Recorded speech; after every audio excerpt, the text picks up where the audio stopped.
नमस्कार, मेरा गांव मेरा देश में आप सभी का स्वागत है। मैं हूं आपके साथ सृष्टि शुक्ला। रुक कर लेते हैं खबरों का। कुलदीप बिश्नोई ने आदमपुर के विधायक के पद से इस्तीफा दिया। बिश्नोई ने हरियाणा विधानसभा के अध्यक्ष ज्ञानचंद गुप्ता को अपना इस्तीफा सौंपा। कल 4 अगस्त को कुलदीप बिश्नोई बीजेपी का दामन थामेंगे। आपको बता दें, कुलदीप बिश्नोई आदमपुर विधानसभा क्षेत्र से कांग्रेस की टिकट पर विधायक थे और काफी दिनों से कांग्रेस से नाराज चल रहे थे और उनके बीजेपी में शामिल होने की संभावनाएं जताई जा रही थी। कुलदीप बिश्नोई ने हाल ही के दिनों में बीजेपी के नेताओं से लगातार अपनी नजदीकियां बढ़ाई और कांग्रेस पार्टी, खास तौर पर कांग्रेस आला कमान और प्रदेश के पूर्व मुख्यमंत्री भूपेंद्र सिंह हुड्डा के खिलाफ मोर्चा खोल रखा है।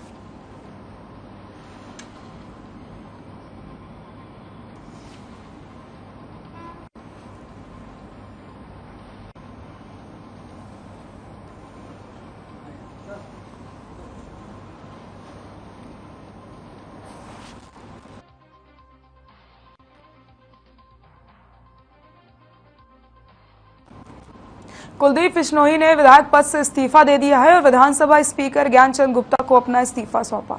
इस दौरान कुलदीप बिश्नोई ने कहा कि कांग्रेस अब राजीव इंदिरा की पार्टी नहीं रही। इसके अलावा कुलदीप ने पीएम मोदी और सीएम मनोहर लाल की तारीफ की। बिश्नोई ने कहा कि वो सीएम मनोहर लाल की कार्यशैली से प्रभावित हैं।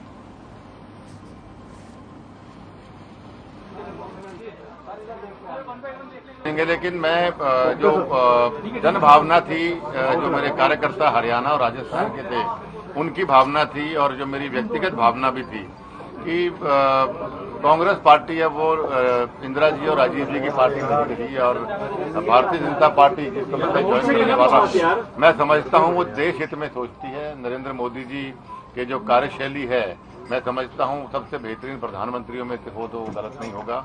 और हरियाणा में विशेष तौर पे आदरणीय मनोहर लाल खट्टर जी के जो काम करने का उनका तरीका या जो उनकी सोच हरियाणा को नई उन्नति ले जाने की, उससे प्रभावित होके मैं इस्तीफा दे रहा हूं कांग्रेस पार्टी से। देखिए, आज बहुत ही वरिष्ठ नेता जो हमारी विधानसभा के कई बार सदस्य रहे, उन्होंने मुझे अपना त्यागपत्र सौंपा है। हम अभी इसको लीगली एग्जामिन कराने के पश्चात इसके ऊपर कोई निर्णय लें। चरखी दादरी के झुंझुनू कला थाने में रोहतक रेंज के आईजी ममता सिंह पहुंची और थाने का औचक निरीक्षण किया। इस दौरान क्षेत्र के जनप्रतिनिधियों और सामाजिक संगठनों के पदाधिकारियों के साथ कानून व्यवस्था को लेकर विचार विमर्श किया गया। वहीं अधिकारियों और कर्मचारियों को कानून व्यवस्था बनाए रखने के लिए उचित दिशा निर्देश दिए गए। आगे उन्होंने कहा कि लोगों की सुरक्षा की जिम्मेदारी पुलिस प्रशासन की होती है। पुलिस विभाग के अधिकारियों और कर्मचारियों को अपनी ड्यूटी निष्ठापूर्वक करनी चाहिए। वहीं पुलिस अधीक्षक दीपक गहलावत को कानून व्यवस्था बनाए रखने के लिए पुलिस गश्त पड़ताल बढ़ाने और समय समय पर विशेष चेकिंग अभियान चलाने के निर्देश दिए गए।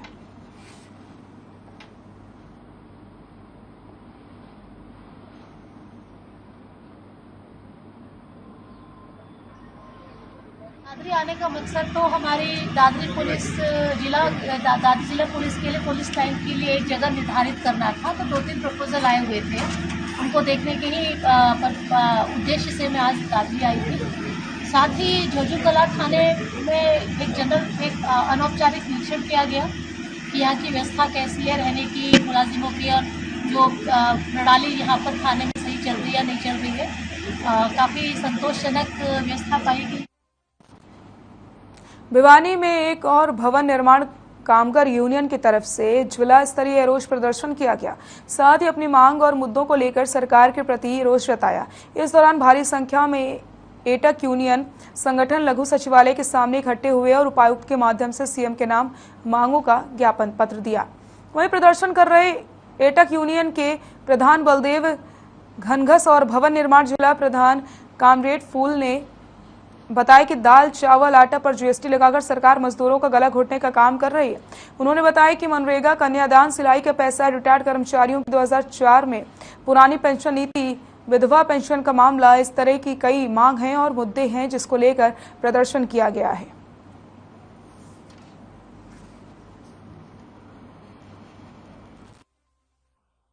आज हमारी जो मांग है, सबसे बड़ी समस्या यह है कि मजदूरों की है। हमने मजदूरों के लिए स्पेशल मजदूरों को अधिकारी को बुलाया था। अधिकारी ने कहा भी हम आपकी मांगें मानेंगे और सरकार ने जो आज इतनी महंगाई का जो मुद्दा बढ़ाया गया है, महंगाई में जो सिलेंडर है, जैसे कोई आटा है, दाल, चीनी, जो हर चीज़ के ऊपर जीएसटी लागू कर दिया है। एक किसान मजदूर का एक यही तो चारा था, उसके ऊपर भी सरकार ने जो है ना जीएसटी लागू कर दी है। मजदूर वर्ग और किसान वर्ग एक मौत के मुंह में जाने के मजबूर हो गए हैं। आज 3 साल हो गए सरकार को दोबारा बने और 2 साल का टर्म बाकी है। 1 मिनट भाई रोड़ा ना करो, 2 साल का टर्म बाकी है और मजदूरों का शोषण हो रहा है। मजदूरों का कन्यादान का पैसा है, मजदूरों का मनरेगा का पैसा है, मजदूरों का जो ना सिलाई कढ़ाई का पैसा है, सिलाई सेंटर का पैसा है, सरकारी कर्मचारियों का 2004 के बाद पुरानी पेंशन नीति का मामला है।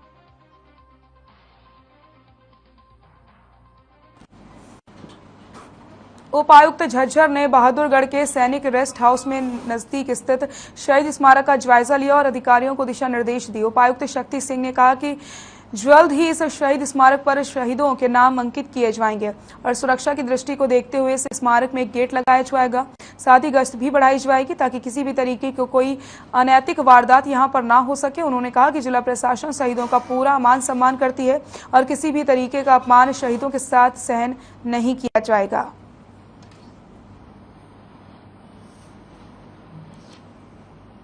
उपायुक्त शक्ति सिंह ने जायजा लिया है, अधिकारियों को यहां पर दिशा निर्देश दिए गए।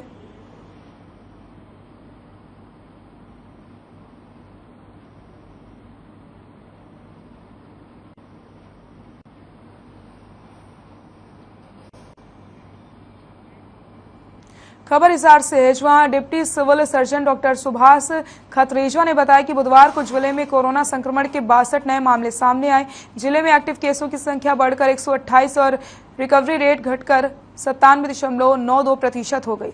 उन्होंने कहा कि जिले में 9,57,147 लोगों की जांच की जा चुकी है, जिसमें संक्रमण के कुल 62,973 मामले सामने आ चुके हैं। अब तक कुल 61,665 मरीजों को रिकवर किया गया है।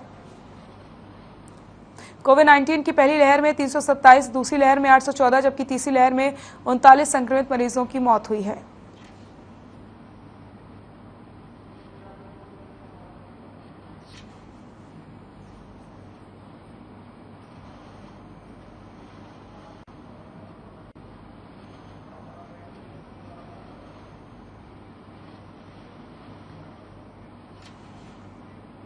होडल की अपराध शाखा पुलिस को बड़ी कामयाबी मिली। पुलिस ने धागा व्यापारी से गन पॉइंट पर करीब 4 लाख रुपए की लूट करने वाले गिरोह के एक सदस्य को गिरफ्तार किया, जबकि आरोपी के 3 अन्य साथी अभी पुलिस की गिरफ्त से फरार चल रहे हैं।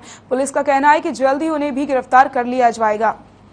पुलिस का कहना है कि पकड़े गए आरोपी तालीम के खिलाफ राजस्थान के अलवर में गिरोहबंदी और मारपीट सहित कई धाराओं में मामला दर्ज हुआ, जिनमें वो जेल भी जा चुका है। पुलिस ने आरोपी की कब्जे से वारदात में इस्तेमाल की गई गाड़ी को बरामद कर लिया है।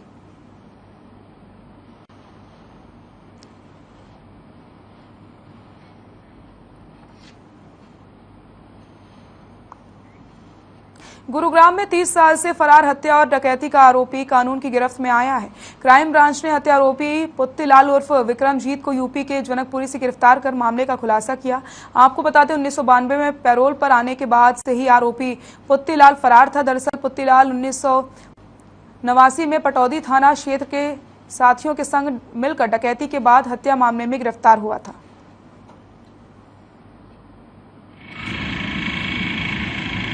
ये एक डकैती के केस में एक आरोपी था विक्रमजीत और पुत्तीलाल, वो अन्य आरोपियों के साथ गिरफ्तार किया गया था और इसको 89 में कोर्ट ने सजा सुनाई थी और 92 में ये पैरोल पे बाहर आया था जेल से और उसके बाद पैरोल जंप करके ये फरार हो गया।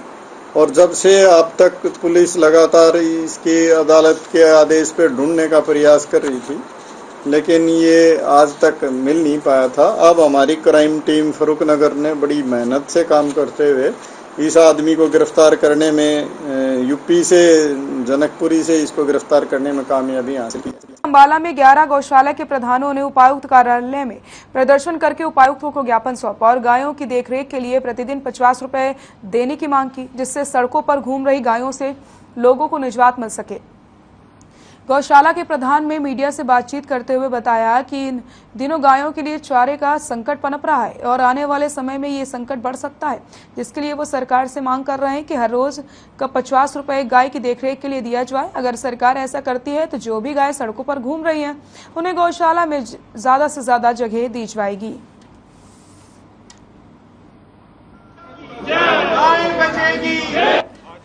अम्बाला शहर की 11 गौशालाओं के प्रतिनिधि हमारे जो स्टेट प्रेसिडेंट हैं रोहतक से, उनके अगुवाई में डीसी साहब को ज्ञापन देने के लिए आए थे कि जो गौवंश है उसकी रखरखाव के लिए अगर सरकार 50 रुपए एक गौवंश का हर रोज देती है, यानी कि 1500 रुपए महीना, तो जो सड़कों पे ये गौवंश घूम रहे हैं तो उसको हमारी गौशालाएं लेने के लिए तैयार हैं, क्योंकि पिछले महीनों में चारे के भी रेट काफी तेज हो गए हैं और पिछली बार चारा भी किसानों ने बहुत ही कम उनका खराब हो गया था।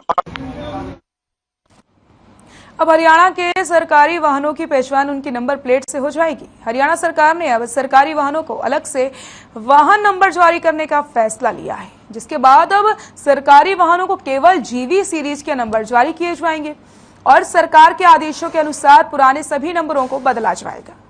इस संबंध में एसडीएम हितेश मीना ने बताया कि सरकार के आदेशों के अनुसार सरकारी वाहन जीवी यानी गवर्नमेंट व्हीकल सीरीज के लिए अप्लाई कर सकता है और इसके लिए उन्हें किसी तरीके का अलग से चार्ज नहीं देना होगा।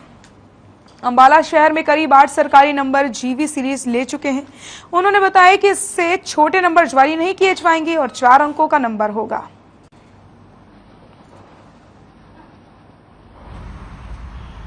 गवर्नमेंट व्हीकल्स के लिए एक जीवी सीरीज आई है, तो उसमें जितने भी सरकारी व्हीकल्स हैं वो जीवी सीरीज ले सकते हैं किसी भी डिस्ट्रिक्ट में जहाँ पे वो व्हीकल रजिस्टर्ड है और उसके लिए कोई चार्ज देना नहीं है। एंड ये करीब 1 महीने पहले ही स्टार्ट हुई है। अम्बाला सिटी में करीब 8 व्हीकल्स जीवी सीरीज के नंबर ले चुके हैं एंड जैसे जैसे लोग सरकारी व्हीकल्स के ओनर्स आ रहे हैं हम उनको जीवी सीरीज में नंबर दे रहे हैं। जो भी नंबर उनको पसंद आता है वो अप्लाई करते हैं और प्रोसेस पूरा डॉक्यूमेंट फॉर्मेलिटी अगर कंप्लीट होती है तो उनको सीरीज नया नंबर अलॉट कर दिया जाता है। अंबाला में स्वास्थ्य विभाग की टीम को बड़ी कामयाबी मिली। टीम ने गर्भवती महिलाओं का लिंग जांच करने वाले आरोपी को गिरफ्तार किया। Civil surgeon doctor Kuldeep Singh ने बताया कि जब उन्हें सूचना मिली तो उन्होंने किसी को ग्राहक बनाकर भेजा था, लेकिन उसको कहीं से खबर मिल गई थी तो वो फरार हो गया। हालांकि अब सोनू बजाज को गिरफ्तार कर लिया गया है।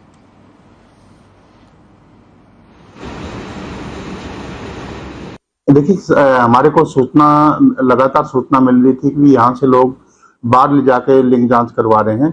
औरतों को, गर्भवती औरतों को बाहर ले जाके लिंग जांच करवा रहे हैं और जो दंपत्ति थे जिनको लड़के की चाह है वो भी इस मामले में इन्वॉल्व थे।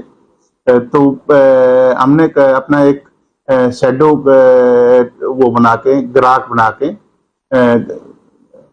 ये पहले एक हमारे को बताया गया, जो हमारे टाउट थे, बीच में टाउट ने आपके कुरुक्षेत्र करवाऊंगा। जो कुरुक्षेत्र का जो कल पकड़ा गया है सोनू बजाज, पहले उसने करना। सोनीपत की कुंडली में लोग बिजली कट को लेकर परेशान हैं।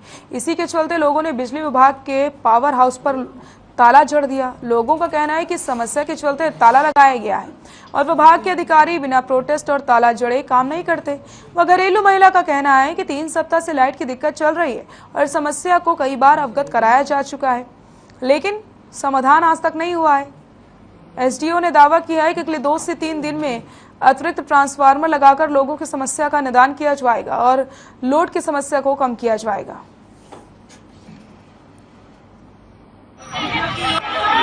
लाइट क्या और इनसे कह रहे हैं कि या तो लिख के दे दो और ना टाइम बता दो। टाइम भी नहीं बता रहे हैं। 1 हफ्ते हो गया, बच्चों के 100 रुपए के 60 रुपए के रोज दूध आ रहे हैं और फट जा रहे हैं। जब वो फ्रिज दुकान वाले के पास में फ्रिज में लाइट नहीं रहेगा तो ठंडा कैसे करेगा? पानी भी नहीं मिल रहा है, बराबर में प्लांट है वहाँ पानी भी नहीं मिल रहा है, ठंडा नहीं हो रहा है, तो कहाँ से इंसान पानी पिएगा, कहाँ से नहाएगा? क्या समस्या का हल हुआ, क्या बातचीत हुई? समस्या का ये है कि जो हमारे यहाँ कॉलोनी है कुंडली गांव के आसपास की, तो ये अनअप्रूव्ड और आगे एक्सटेंशन होती जा रही है लैंड की, एग्रीकल्चर लैंड में। तो यहाँ पे इंफ्रास्ट्रक्चर भी नहीं है, गलियों का भी नहीं है और लाइनों का भी नहीं है। वहाँ आने जाने में, ट्रांसपोर्टेशन में, पोल ले जाने में और लाइन में फ्यूज वगैरह लगाने के लिए जाते हैं तो वो बड़ी दिक्कतें आ रही है। और दूसरा ये है कि जितनी भी लाइनें हैं इतनी पुरानी है कि एक एक पोल के ऊपर 8 से 10-10, 12-12 फीट गए हुए पावर हाउस से बाहर। सर 5-6 दिन से लाइट नहीं आ रही। जब से इनसे कंप्लेंट नोट करो ना कोई फोन उठाता है, ठीक है, लाइन मैन का कोई पता नहीं है। एसडीएम साहब अभी आए हैं, लेकिन सुबह से हम लोग ना खाना खाया है ना नहाए हैं, ठीक है। 3-4 दिन से तो पानी भी नहीं है। इतनी समस्या आ रही है। पूरी 3-4 कॉलोनी आसपास में है। आते हैं जिनसे बात कर रहे थे ये गाड़ी के बिना बात नहीं कर रहे। प्राइवेट कॉन्ट्रैक्टर था, वो बोल रहा है कि 2 दिन खड़े रहो या 3 दिन खड़े रहो, हम नहीं कुछ करेंगे जी। आज आए वो बोले आपने क्राइम कर दिया कि क्यों जी, हमने सिर्फ क्या किया था यहाँ पे। फरीदाबाद में आधार कार्ड में सुधार करने के लिए फर्जीवाड़ा करने का मामला सामने आया, जहां एक युवक आधार कार्ड में सुधार करने के लिए स्कूल और विधायक का फर्जी मुहर और हस्ताक्षर कर रहा था, जिसे लोगों ने पकड़कर पुलिस के हवाले कर दिया। वहीं आरोपी की कब्जे से फर्जी मुहर लगे और हस्ताक्षर किए गए कागजात बरामद हुए। आपको बता दें, युवक 700 रुपए लेकर स्कूल और विधायक की फर्जी मुहर और हस्ताक्षर करता था।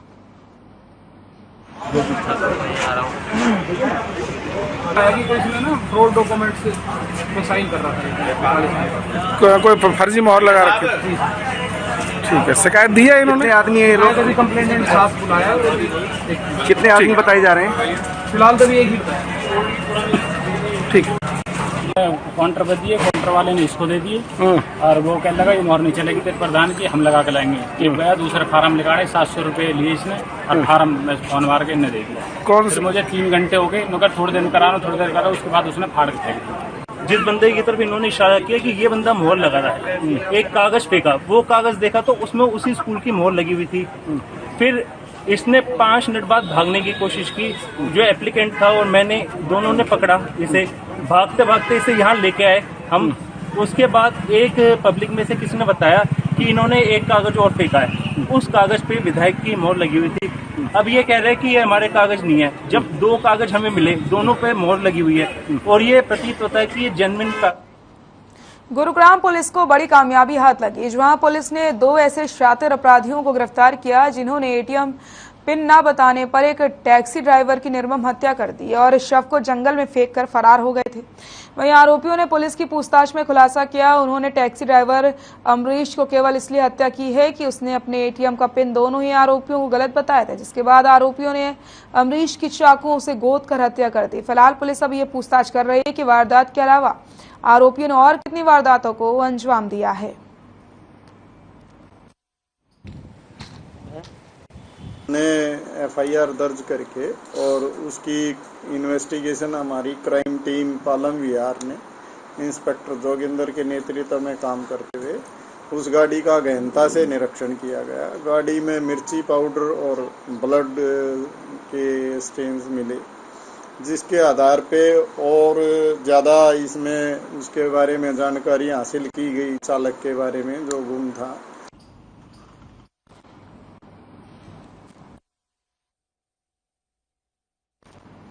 खबर झज्जर से है, जहां डीसी कैप्टन शक्ति सिंह ने लघु सचिवालय परिसर में तिरंगा वितरण केंद्र का शुभारंभ किया। आजादी के अमृत महोत्सव के तहत देश भर में इस बार 13 से 15 अगस्त को हर घर तिरंगा अभियान का आह्वान किया है। झज्जर जिला में करीब 3 लाख लोकेशन पर इस अवधि के दौरान राष्ट्रीय ध्वज लहराने का लक्ष्य रखा गया है। जिला प्रशासन की ओर से घर के नजदीक तिरंगा उपलब्ध करवाया जा रहा है, ताकि जिलावासी आसानी से तिरंगा लेकर अपने घर पर फहरा सकें। उन्होंने लघु सचिवालय परिसर में खोले गए तिरंगा वितरण केंद्र के बारे में जानकारी देते हुए बताया कि सभी कार्य दिवस पर ये वर्किंग आवर्स में खुला रहेगा। डीसी ने कहा कि तिरंगा राष्ट्रीय गौरव और स्वाभिमान का प्रतीक है। इस अवसर पर एडीसी जगनिवास, सीटीएम परवेश कादियान, डीआरओ प्रमोद चहल समेत कई विभागों के अधिकारी कर्मचारी मौजूद रहे।